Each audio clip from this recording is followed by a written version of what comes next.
இந்த வீடியோவில் நாங்கள் பேசிக்காக பார்க்க போகிறது வந்து நெட்வொர்க்கிங் டிவைசஸ். இதை நாங்கள் நெட்வொர்க்கிங் கோர்ஸ்லேயும் படிச்சுப்போம். ஆனால் இங்கே சிஸ்கோவில் வச்சு இதுக்கு சில ஸ்பெஷல் வேர்டிங் யூஸ் பண்ணுவாங்க. அந்த வேர்டிங்கோட மீனிங்கெல்லாம் நாங்கள் சரியாக விளங்கெடுக்கணும். அது ஒன்று. ரெண்டு, இப்போ நான் இந்த சிலபஸ் எல்லாம் இப்போ எக்ஸ்பிளைன் பண்ண போகிறதில்ல, வேஸ்ட் ஆஃப் டைம், உங்களுக்கு ஒன்றும் விளங்காது. அதே நேரத்தில் சிஸ்கோ தந்திக்கிற ஆர்டருக்கு அந்த சிலபஸ் படி நாங்கள் ஸ்டடி பண்ணி கொண்டு போகல ஒரு 25% ஆவது அந்த தியரி மூலமாக கவர் ஆகும். அப்போ சில நேரம் இதை ஃபஸ்ட் டைம் படித்த வரவங்களுக்கு ஃபெடப் ஆகும். அது மட்டுமல்ல, செகண்ட் வந்து 90% நாங்கள் எங்களோட டைமை அலோகேட் பண்ணணும். இதை சரியான முறையில் எப்படி கன்ஃபிகர் பண்ணி எடுக்கிறது அப்படின்னா, நீங்கள் ஒரு சிசிஎன்ஏ கோர்ஸை முடிச்சேன்னு சொன்னால் உங்களுக்கு அடுத்த மூமெண்ட் ஒரு லெப் ஒன்று இம்ப்ளிமெண்ட் பண்ண தந்தால் இம்ப்ளிமெண்ட் பண்ண ஏழுமா இருக்கணும். ஒரு சொல்யூஷனை கேட்டால் சொல்யூஷனை ப்ரொவைட் பண்ண ஏழுமா இருக்கணும். எந்த செனாரியோவில் நாங்கள் இதை யூஸ் பண்ணுறேன், இதை எப்படி யூஸ் பண்ணுறேன், இதை என்னத்துக்கு இம்ப்ளிமெண்ட் பண்ணுறேன், இதெல்லாம் நல்லா விளங்கெடுக்கணும். அப்போ தான் உங்களுக்கு அந்த குவாலிஃபிகேஷனுக்கு ஏற்றவாறு ஒரு ஸ்டாண்டர்ட் ஜாப் ரூல் வந்து உங்களுக்கு பாரம் எடுத்து செய்யலுமாகுது.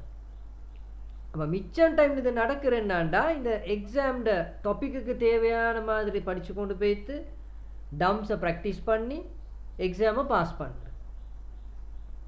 அதுக்கு பிறகு எங்களுக்கு ஒரு சொல்யூஷனுமே கொடுக்க தெரியும்.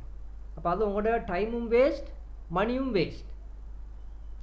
அதுக்கு பிறகு நாங்கள் வேறு ஒரு ட்ரைனிங் கொடுக்கணும், எங்களுக்கு ப்ராக்டிக்கல் நாலேஜை கூட்ட. அதனால அது எங்களோட ஒரு ரெஸ்பான்சிபிலிட்டி. நாங்கள் ட்ரைனிங்கை கொடுக்கக்குள்ள எப்படி கொடுக்கணும்னு செஞ்சால் இந்த ஃபர்ஸ்ட் வீடியோ கிளிப்லேருந்து எங்களுக்கு எல்லாமே ஆக முக்கியம். இப்போ நாங்கள் ஸ்ட்ரெயிட்டாகவே ஒரு பேசிக் தியரி அண்டர்ஸ்டாண்ட் பண்ணிட்டு நாங்கள் கன்ஃபிகரேஷனுக்கு போகிறோம். இப்போ கோர்ஸ் முடியும் வரைக்கும் நீங்கள் அந்த கன்ஃபிகரேஷனில் நல்லா ப்ராக்டிஸ் பண்ணக்குள்ள கோர்ஸ் முடியக்குள்ள நீங்கள் வெரி ஃப்ளூவன்ட். உங்களை எந்த லேப்புக்கு கொண்டு போய் எந்த இன்டர்வியூ எடுத்தாலும் நீங்கள் வித்தவுட் எனி இஷ்யூஸ் நீங்கள் அதுக்கு சொல்யூஷனை கொடுக்கக்கூடிய நாலேஜ் உங்களுக்கு வந்துடும். இப்போ அந்த பார்ட் மிச்சம் முக்கியம்.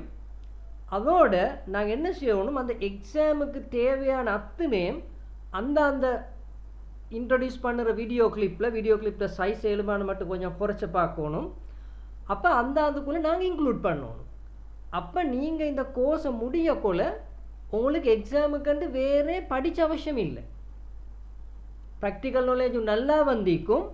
அந்த எக்ஸாமுக்கு தேவையானது எல்லாம் அந்த வீடியோ கிளிப்பில் அந்த இடத்துல இன்க்ளூட் ஆகிக்கும். அப்போ உங்களுக்கு டம்ஸை சும்மா பார்த்துட்டு ஒரு சின்ன ஒரு ப்ராக்டிஸை பண்ணிவிட்டு உங்களுக்கு எக்ஸாம் பாஸ் பண்ணிடும். இப்போ அந்த பாயிண்ட்டை நல்லா விளங்கெடுத்துக்கொண்டு நாங்கள் ஒர்க் பண்ணணும். சும்மா வாய்ப்பாடமாக்கி வேலையில் நான் செய்கிற அத்துனே உங்களுக்கு தனியாக அந்த டிவைஸை யூஸ் பண்ணி கன்ஃபிகர் பண்ணலுமா இருக்கும். இப்போ நெட்வொர்க்கிங் டிவைஸில் படித்த போக்கில் நாங்கள் இப்போ கேபிள் எல்லாம் படிச்சிடல, பேசிக்காக நாங்கள் யூஸ் பண்ணுற அந்த ஹார்ட்வேர் டிவைஸ் கொஞ்சத்தை பார்க்க போகிறோம். எங்களுக்கு தெரியும் ஹப், சுவிட்ச், ரவுட்டர், இது தான் நாங்கள் காமன் டிவைஸ். அப்போ ஃபஸ்ட்டுக்கே ஹப் ஒன்றை இன்ட்ரடியூஸ் பண்ணுறதுக்கு அவங்க டிசைட் பண்ணின ரீசன் என்ன தெரியுமா?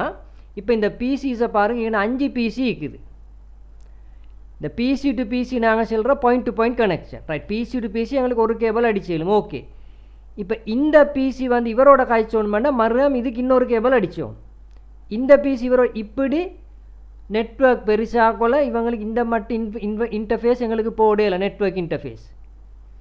இப்படி ஒரு செனாரியோவில் வச்சு தான் அவங்க டிசைட் பண்ணின இதெல்லாத்தையும் சேர்த்து ஒரு டிவைஸுக்கு கனெக்ட் பண்ணலுமா இருந்தால் மிச்சம் நல்ல. அதனால அவங்க வேறு ஒன்றேமே அந்த டைமில் பார்க்கல. அதுதான் இல்லாட்டி நீங்கள் ஒரு யோசிப்பீங்க, அவங்களுக்கு டிரெக்டாக சுவிட்சை இன்ட்ரடியூஸ் பண்ணாமல் ஏன் ஹப்பை இன்ட்ரடியூஸ் பண்ணினண்டு. அந்த நேரத்தோட ரிக்யர்மெண்ட் வந்து இது எல்லாத்தையும் எப்படியோ கனெக்ட் பண்ணுறதுக்கு ஒரு டிவைஸ் இருந்தால் போதும். அதை சொல்லி அவங்க இன்ட்ரடியூஸ் பண்ணினது வந்து ஹப். அதில் நெட்வொர்க் போர்ட் கொஞ்சம் வரும். அதுக்கப்புறம் இதிலிருந்து ஒரு மெஷின்லேருந்து ஒரு கேபிள் வந்தால் காணும், அது எல்லாத்தையும் அந்த போர்ட்டுக்கு கனெக்ட் பண்ணுறேன். அப்போ இதனால தான் ஹப் வந்து லெஸ் ஃபீச்சர்ஸோடு வந்து அவங்களோட ரிக்யர்மெண்ட் இதை கனெக்ட் பண்ணுறதுக்கு ஒரு ஃபிசிக்கல் டிவைஸ் இருந்தால் போதும். இப்போ ஹப்பை நாங்கள் கால் பண்ணுற லேயர் 1 டிவைஸ். இப்போ லேயர்ன்றதை நீங்கள் கன்ஃபியூஸ் பண்ணிக்கொள்ளவான, நாங்கள் பிறகு படிச்சிட நெட்வொர்க்கில் 7 லேயர்ஸ் இருக்கிற.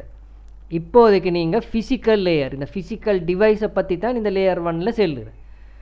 அப்படின்னா இவர் உண்மையில் ஃபிசிக்கல் டிவைஸ் ஒன்று மாத்திரம் தான்.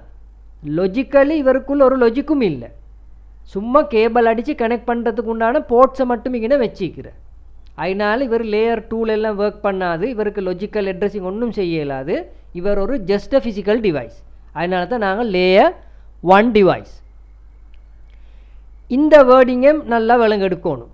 Collision domain. அப்போ ஹப் வந்து 1 கொலிஷன் டொமைன்ன்றாங்க. அது மீனிங் என்ன தெரியுமா? இகின 10 போர்ட் இருந்தாலும் 10 மெஷினுக்கும் ஒரே அடியாக கம்யூனிகேஷன் நடத்தலாம். இந்த மெஷினால் ஒரு கம்யூனிகேஷன் நடக்கிறா இருந்தால் மற்ற 9 போர்ட்டும் சைலன்ஸாக ஆயிக்கணும். அது முடிஞ்சதுக்கு பிறகுதான் இன்னொருத்தருக்கு கம்யூனிகேஷன் நடத்தலும். அப்படி இவர் கம்யூனிகேஷன் நடத்தக்கொள்ள இன்னொரு போர்ட்டால் கம்யூனிகேஷன் நடத்தினா ரெண்டும் கொலைடாகி ஒரு கொலிஷன் உண்டாகும்.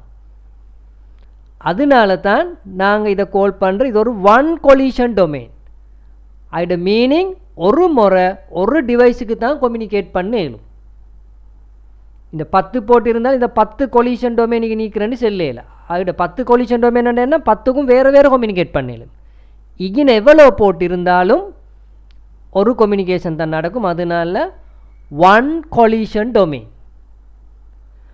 அடுத்த வேர்ட் வந்து ஹாஃப் டூப்ளெக்ஸ். அதோட மீனிங் என்னண்டா, நான் உங்களோட கதைச்சக்கொள்ள நீங்களும் என்னோட கதைக்கிறீங்க. அப்போ அதை நாங்கள் கால் பண்ணுற ஃபுல் டூப்ளெக்ஸ். பிரேக் ஒன்று இல்லை, நீங்களும் கதைக்கிறீங்க நாங்களும் கதைக்கிறோம். ஹாஃப் டூப்ளெக்ஸ்ன்னா எப்படி தெரியுமா? நான் கதைக்கும் போது உங்களுக்கு கதைக்கலாம், நீங்கள் அதை அப்படியே கேட்டுக்கொண்டு இருக்கணும். அதுக்கு போகிறோம் நீங்கள் கதைக்கும் போது எனக்கு கதைக்கலாம், நான் நீங்கள் பேசுகிறத கேட்டுக்கொண்டு இருக்கணும். இப்போ இதை நாங்கள் கால் பண்ணுறது ஹாஃப் டூப்ளெக்ஸ். அதனால் இந்த ஹப் வந்து ஹாஃப் டூப்ளெக்ஸாக தான் வேலை செய்யும். அப்படின்ற ஒரு போர்ட்டால் சிக்னல் ஒன்று டிரான்ஸ்மிட் பண்ணக்குள்ள அதுக்கு ரிசீவ் பண்ணலாம். அதை நான் கால் பண்ணுறேன் ஹாஃப் டூப்ளெக்ஸ். Wasted bandwidth. அதோட மீனிங் என்னன்னா, இப்போ ஒரு எக்ஸாம்பிள், இந்த போர்ட்டில் இருக்கிற ஒரு டிவைஸ் இந்த போர்ட்டில் இருக்கிற ஒரு டிவைஸோட கம்யூனிகேட் பண்ணணுமா இருந்தால் அவர் அந்த மெசேஜை எல்லா போர்ட்டுக்கும் அனுப்பும். அனுப்பிட்டு இவருக்கு தேவைனாலும் இவரை ரிசீவ் பண்ணுவார். ஆனால் எல்லா போர்ட்டுக்கும் அனுப்பும். இது ஃபஸ்ட் டைம் அல்ல, எத்தனை முறை நீங்கள் இந்த கம்யூனிகேஷனை நடத்தினாலும் எல்லா போர்ட்டுக்கும் பெய்த்துட்டு தான் அந்த தேவையான டிவைஸுக்கும் போகும். அப்போ தேவைக்கில்லாத ஒரு பேண்ட்வித் ஒன்று வேஸ்ட் ஆகும். அடுத்தது செக்யூரிட்டி ரிஸ்க். என்ன சரிகின சென்சிட்டிவ் டேட்டாஸ் இருந்தால் இதில் ஏதாவது ஒரு ஹேக்கர் ஒன்று கனெக்ட் ஆகினு சொன்னால் அப்போ அந்த அவங்களுக்கு போகிற டேட்டாவை இவங்களுக்கு கூட இந்த ஹேக் பண்ணி எடுக்கலும். இப்போ அதனால் செக்யூரிட்டி ரிஸ்க் கொண்டும் இந்த ஹப் டிவைஸு கேட்குது. ஆனால் அவங்களோட நோக்கம் எல்லாத்தையும் கனெக்ட் பண்ணுறதுக்கு ஒரு ஃபிசிக்கல் டிவைஸ் தேவை. அதனால தான் அவங்க இமீடியட்டாக ஹப்ன்றதை இன்ட்ரடியூஸ் பண்ணினேன். இப்போ ப்ராக்டிக்கலி நாங்கள் யூஸ் பண்ணுறது இல்லை. ரைட், இது அன்இன்டெலிஜென்ட். அதோட மீனிங் என்ன தெரியும்? ஒரு லாஜிக்கும் யூஸ் பண்ணுறது இல்லை, வேறு எல்லாத்தையும் அப்படியே அனுப்புகிறேன். இந்த பர்டிகுலர் போர்ட்டால் தான் இது போகணுமென்னு அவருக்கு ஒரு லாஜிக்கை யூஸ் பண்ணலாம். Media access control. உங்களுக்கு தெரியும், எல்லா நெட்வொர்க் டிவைஸுக்கும் மேக் அட்ரஸ் ஒன்று வரும். இந்த மேக் அட்ரஸ் சம்மந்தமான ஒரு டேபிளும் இவர் ஸ்டோர் பண்ணுறது இல்லை. மெமரி ஒன்று இல்லை, ஏன்னா அதில் ஸ்டோர் பண்ணுறேன்டா தான் மெமரி தேவை.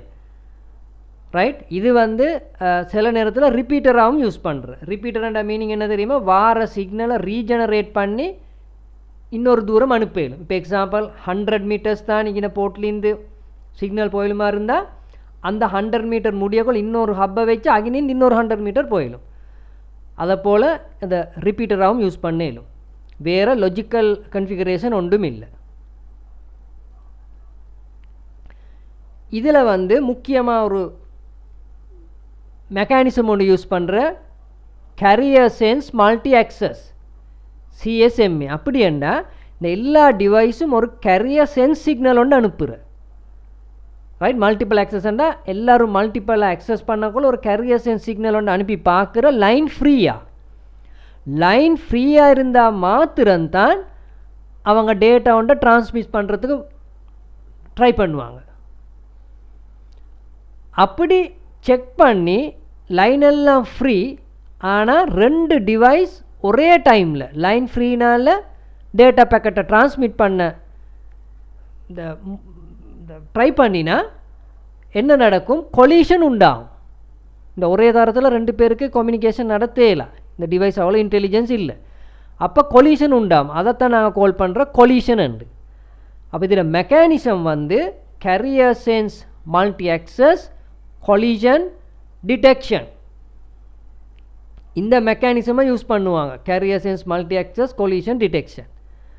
அப்போ கொலிஷன் ஒன்று உண்டாயினா ஜாமிங் சிக்னல் ஒன்று முழு நெட்வொர்க்குக்கும் டிரான்ஸ்மிட் ஆகும்.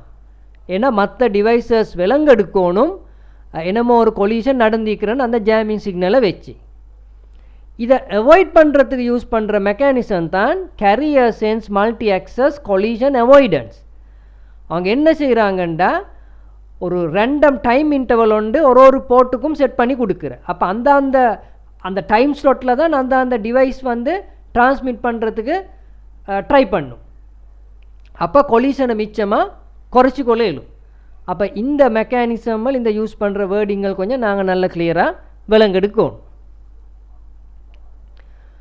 ரைட், இப்போ நாங்கள் இந்த வேர்டிங்கை ஒரு பேசிக் அண்டர்ஸ்டாண்டிங் ஒன்று இருக்குது. இப்போ நாங்கள் ஆஸ் அ சம்மரி ஒரு இதை டீட்டெயிலாக பார்ப்போம். அப்போ உங்களுக்கு இந்த வேர்டிங் எல்லாம் கிளியர் ஆகினா ஓகே.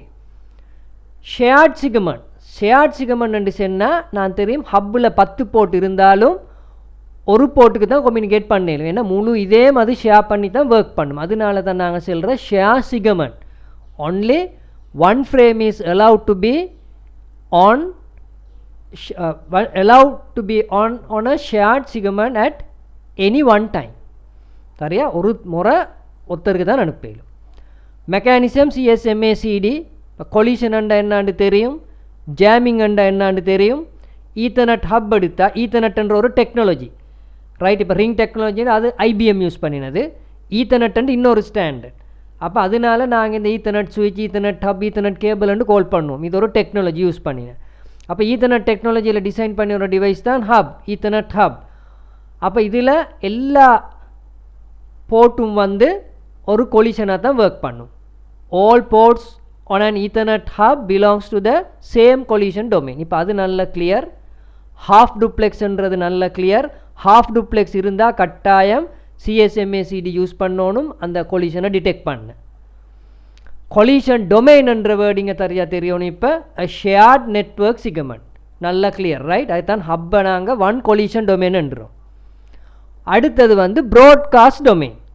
ப்ராட்காஸ்ட் டொமைன் என்று சொன்னால் அந்த டிவைஸில் ஒரு போர்ட்டால் ஒரு டேட்டா ஃப்ரேம் பேக்கெட்டொண்டை டிரான்ஸ்மிட் பண்ணினா அது எவ்வளோ தூரம் வரைக்கும் போகலும். அப்படின்னா அந்த ஹப்பில் 10 போர்ட் இருந்து அது 10 போர்ட்டுக்கும் போகும். அந்த ஹப்புக்கு நாங்கள் கேபிளால் இன்னொரு ஹப் அடித்தா மற்ற ஹப்பில் உள்ள எல்லா போர்ட்டுக்கும் போகும். அதை எப்படி அடித்தாலும் அந்த அத்தனை போர்ட்டுக்கும் இந்த ஃப்ரேம் வந்து டிஸ்ட்ரிபியூட் ஆகும். அதை நாங்கள் கால் பண்ணுறது ப்ராட்காஸ்ட் டொமைன். அந்த முழு ஏரியாவுக்கு அப்படியே இவருக்கு ப்ராட்காஸ்ட் பண்ணிடும். அப்போ நாங்கள் ஒரு ஹப் எடுத்தால் one collision domain, one broadcast domain. Right, இது எங்களுக்கு கிளியராக விளங்கணும். அப்போ இது தான் எங்களோட பேசிக் ஹப்ட தியரி. அப்போ ஸ்விட்சுக்கு போகக்குள்ள, ரவுட்டருக்கு போகக்குள்ள இந்த வேர்டிங் கொஞ்சம் டிஃபரெண்ட்டாக யூஸ் பண்ணிப்படும். அந்த டைமில் எங்களுக்கு அது கிளியராக விளங்கெடுக்கணும். தேங்க்யூ.